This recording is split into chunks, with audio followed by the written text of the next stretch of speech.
नमस्कार दोस्तों। मैं हूं आपका दोस्त और होस्ट सौरभ मिश्र और देख रहे हैं सौरभ की स्टोरी। आज की यह कहानी कहानी मध्य प्रदेश से है। गुना नामक शहर में 5 दोस्त रहते थे। पांचों दोस्त एक दूसरे के बहुत करीब रहते थे और साथ में बहुत खुश रहते थे। हालांकि उनमें से कुछ अमीर थे और कुछ गरीब, लेकिन उनकी दोस्ती मजबूत थी। आगे बढ़ने से पहले मैं आपको बता दूं कि मध्य प्रदेश मध्य भारत का एक बड़ा राज्य है, जो अपने कई संग्रहालयों, राष्ट्रीय उद्यानों, खूबसूरत मस्जिदों और सबसे प्रसिद्ध बौद्ध स्मारक सांची स्तूप के लिए जाना जाता है। लेकिन 18 मई 2017 की रात को इन 5 दोस्तों में से एक, जिसका नाम हेमंत मीना था, ने अपने पिता से 40,000 रुपए एक सेकंड हैंड बाइक खरीदने के लिए मांगी।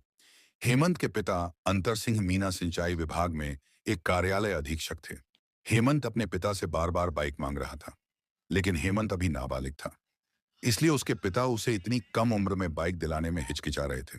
हालांकि हेमंत अंतर सिंह का इकलौता बेटा था और वह उससे बहुत प्यार करता था, इसलिए उसने मई 2017 में हेमंत के लिए बाइक खरीदने के लिए हामी भर दी।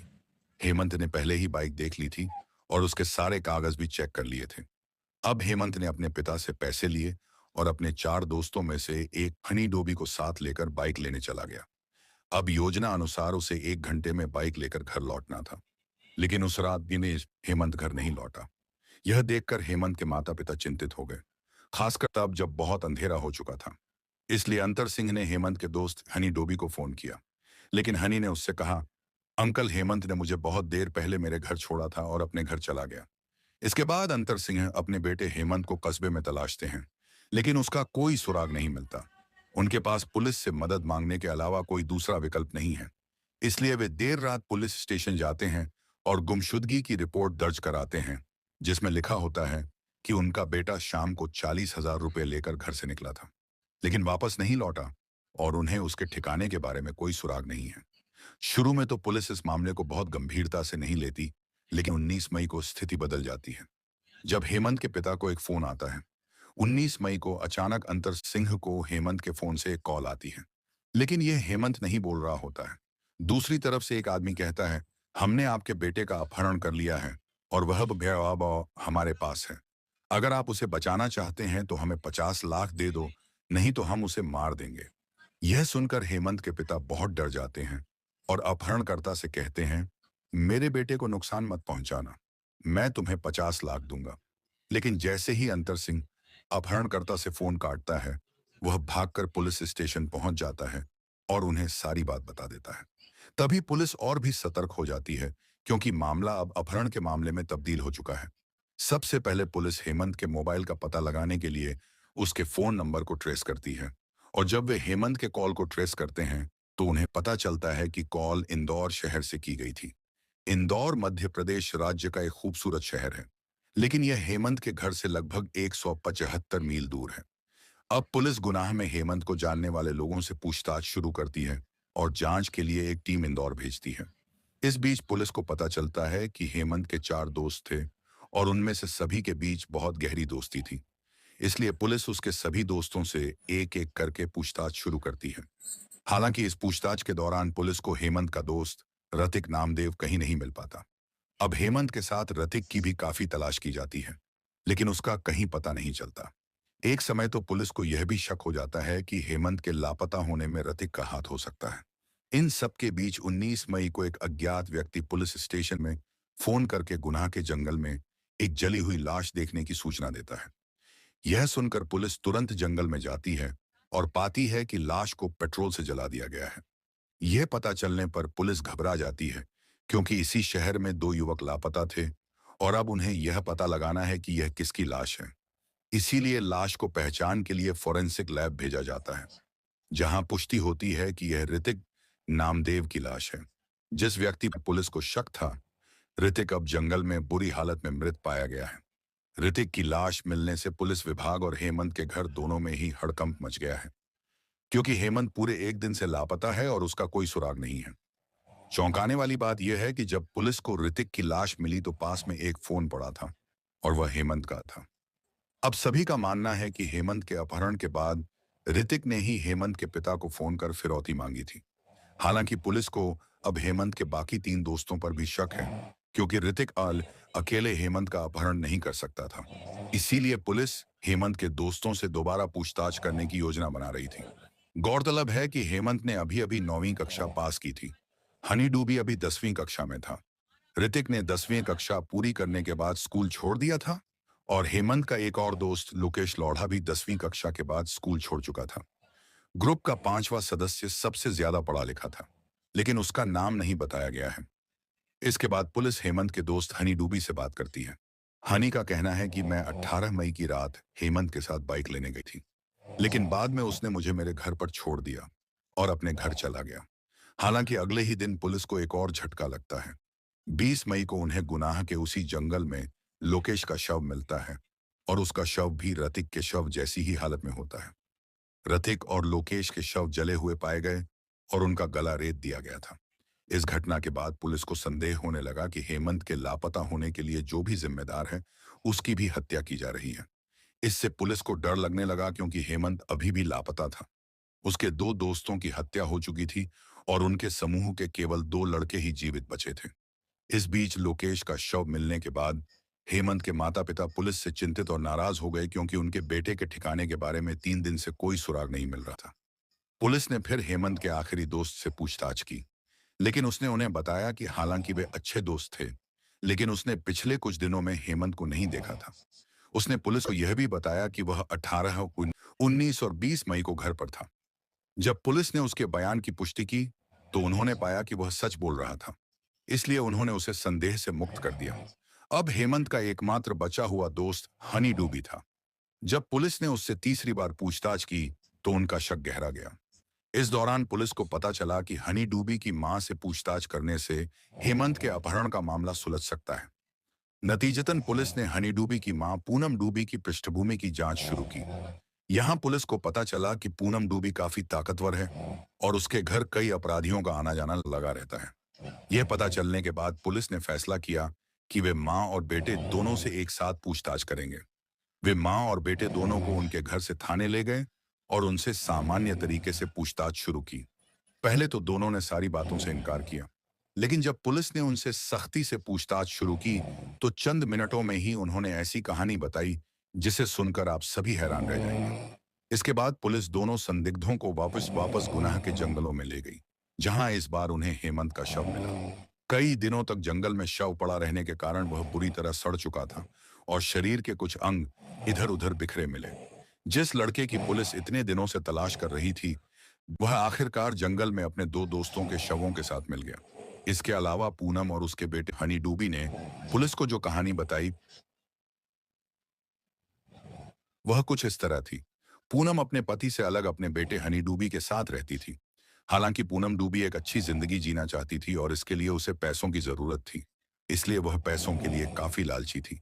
इस दौरान उसे अंतर सिंह के बारे में पता चला, जो पूनम के घर से थोड़ी ही दूरी पर रहता था।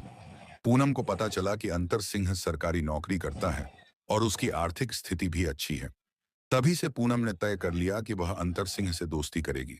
लेकिन फिर पूनम को पता चला कि अंतर सिंह शादीशुदा है और उसका एक बेटा भी है, जिसका नाम हेमंत है। इसके बाद पूनम ने अपनी योजना बदली और अपने बेटे हनी को हेमंत से दोस्ती करने को कहा। एक बार जब हनी हेमंत से मिला तो वे नियमित रूप से मिलने लगे, जिससे उनके बीच गहरी दोस्ती हो गई। अब हेमंत के पुराने दोस्त लोकेश और ऋतिक भी हनी के दोस्त बन गए, जिससे 5 दोस्तों का एक ग्रुप बन गया। जैसे जैसे उनकी दोस्ती बढ़ी, हनी कभी हेमंत, लोकेश और ऋतिक के घर जाता, तो कभी हनी के दोस्त उसके घर खाना खाने आते। इस दौरान हेमंत को पता चला कि हनी की मां प्रभावशाली थी और उसके महत्वपूर्ण लोगों से संबंध थे, जिससे उसे उसका सम्मान मिला। इसी तरह एक बार जब हेमंत अपने एक दोस्त के साथ हाईवे पर जा रहा था, तो ट्रैफिक पुलिस के एक अधिकारी ने उसके दोस्त पर बाइक के उल्लंघन का जुर्माना लगाया और बाइक जब्त कर ली। इस घटना के बाद हेमंत ने पूनम डुबी को फोन करके पूरी बात बताई। उसके फोन के बाद पूनम डुबी ने फोन किया और हेमंत के दोस्त की बाइक को छुड़वा दिया। हेमंत पूनम की हरकत से बहुत प्रभावित हुआ, लेकिन उसकी मंशा कुछ और ही थी। अब जब हेमंत नियमित रूप से घर आने लगा, तो पूनम ने उसे अपने जाल में फंसा लिया और उसके साथ शारीरिक संबंध बना ली। हैरानी की बात यह है कि हेमंत की दोस्ती उसके अपने बेटे से थी। उस घटना के बाद हेमंत हनी डुबी के घर उसकी अनुपस्थिति में भी आने लगा, लेकिन एक दिन हनी को भी इस बात का पता चल गया। इस दौरान पूनम ने हेमंत की संपत्ति का फायदा उठाया। वह उसके घर से गहने और पैसे मांगने लगी। एक बार पूनम ने हेमंत से उसकी मां की सोने की बालियां भी मांगी, जिनकी कीमत करीब 25,000 रुपए थी। अब हनी डूबी को लगता है कि हेमंत उसकी गैर मौजूदगी में उसके घर आता जाता है, और हनी को हेमंत और पूनम के बीच संबंधों का भी शक था। इस एहसास के बाद वह हेमंत से कुछ नाराज हो गया और उसे जान से मारने की ठान ली। 18 मई को हेमंत ने हनी और उसके दूसरे दोस्तों को बताया कि उसके पिता ने उसे बाइक खरीदने के लिए राजी कर लिया है और आज वह बाइक लेने जा रहा है। यह सुनकर हनी ने हेमंत से कहा कि अगर उसे बाइक मिल जाती है तो वे सभी पार्टी के हकदार हैं। यह सुनकर हेमंत अपने सभी दोस्तों के लिए पार्टी करने को तैयार हो गया। वे सभी एक जगह इकट्ठा हुए, लेकिन उनका पांचवा दोस्त नहीं आया। उन्होंने बियर खरीदी और एक सुनसान जगह पर पार्टी करने लगे। हालांकि पार्टी के बीच में हनी डूबी ने बियर की बोतल तोड़ दी और उससे हेमंत का गला काट दिया। फिर उसने हेमंत को संघर्ष करते देखा और उसकी सांसें थमने के बावजूद उसे पीटता रहा। जब हेमंत की सांसें थम गई तो उसने पेट्रोल लाकर उसके शरीर में आग लगा दी ताकि उसकी पहचान ना हो सके। लेकिन यहाँ चौंकाने वाली बात यह है कि इस दौरान हेमंत के दो अन्य दोस्त लोकेश और रतिक भी वहीं खड़े होकर सब कुछ देख रहे थे। हेमंत की हत्या करने के बाद हनी हेमंत के सारे पैसे लेकर घर चला जाता है और अपनी मां को पूरी घटना की जानकारी देता है। यहाँ एक और चौंकाने वाली बात यह है कि पूनम अपने बेटे हनी से कहती है, कोई बात नहीं बेटा, चिंता मत करो। हम कोई ऐसा प्लान बनाएंगे जिससे किसी को पता ना चले कि हेमंत के साथ क्या हुआ, और हम उसके घर वालों से भी खूब सारा पैसा ले सकें। इसके बाद पूनम लोकेश और रतिक से यह भी कहती है कि हेमंत के साथ क्या हुआ ये तो सिर्फ तुम ही जानते हो, लेकिन अगर तुम किसी को नहीं बताओगे तो हमें खूब सारा पैसा मिलेगा और हम उस पैसे को आपस में बांट लेंगे। फिर पूनम हेमंत का मोबाइल फोन रतिक को देती है और उसे इंदौर जाकर हेमंत के पिता को फोन करने को कहती है कि हेमंत का अपहरण हो गया है और अगर वह उसे बचाना चाहता है तो उसे 50 लाख रुपए देने होंगे। अब अर्तिक ठीक वैसा ही करता है और हेमंत के पिता से फोन पर फिरौती की रकम मांगने के बाद वह वापस गुना आ जाता है। लेकिन जब रतिक इंदौर से वापस आता है तो लोकेश कहने लगता है कि उसे फिरौती में से अभी अपना हिस्सा चाहिए, नहीं तो वह पुलिस को सब बता देगा।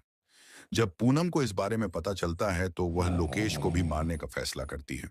इसके बाद पूनम अपने बेटे हनी और उसके दोस्त रतिक को अपने साथ ले जाती है और वे लोकेश से कहते हैं कि हमारे साथ आओ, हम तुम्हें सब समझा देंगे। हनी और रतिक फिर लोकेश को जंगल में ले जाते हैं और उसे भी बियर पिलाते हैं।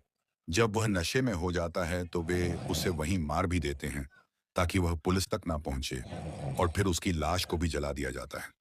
अब लोकेश की हत्या करने के बाद जब यह तीनों घर लौट रहे होते हैं तो पूनम आंखों से अपने बेटे हनी को इशारा करती है और फिर हनी भी रतिक की हत्या कर देता है। दरअसल पूनम को लगता था कि हेमंत की हत्या के बारे में सिर्फ लोकेश और रतिक को ही पता है। लोकेश तो पहले से ही मर चुका है और अगर रतिक भी मारा जाता तो कोई खतरा नहीं होता और फिरौती की पूरी रकम उनके घर आ जाती। इस तरह पूनम और हनी एक हत्या को छिपाने के लिए दो हत्याएं कर देते हैं। जांच के दौरान यह भी पता चला कि पूनम को यह आइडिया क्राइम से जुड़ा कोई शो देखकर आया था। खैर, जब पुलिस को रतिक और लोकेश की लाशें मिल जाती हैं और इस ग्रुप के पांचवें सदस्य पर कोई शक नहीं होता तो सारा शक हनी डूबी पर जाता है। इसके बाद पुलिस उससे और उसकी मां से कड़ी पूछताछ करती है और आखिरकार पूरी कहानी सामने आ जाती है। अगर पूनम डूबी के मन में पैसों का लालच ना होता तो शायद आज हेमंत, लोकेश और रतिक जिंदा होते। वैसे भी इस मामले में पुलिस हनी डूबी और पूनम डूबी पर आरोप लगाती है। उसके बाद मामला 5 साल तक अदालत में चलता है और आखिरकार 2022 के मध्य में अदालत दोनों आरोपियों को आजीवन कारावास की सजा सुनाती है। तो इसके साथ ही गुनाह ट्रिपल मर्डर केस यहीं खत्म हो जाता है। अगर आपको हमारा प्रयास पसंद आया तो इस वीडियो को लाइक और शेयर करें। अगर आपने अभी तक हमारे चैनल को सब्सक्राइब नहीं किया है तो अभी करें। धन्यवाद।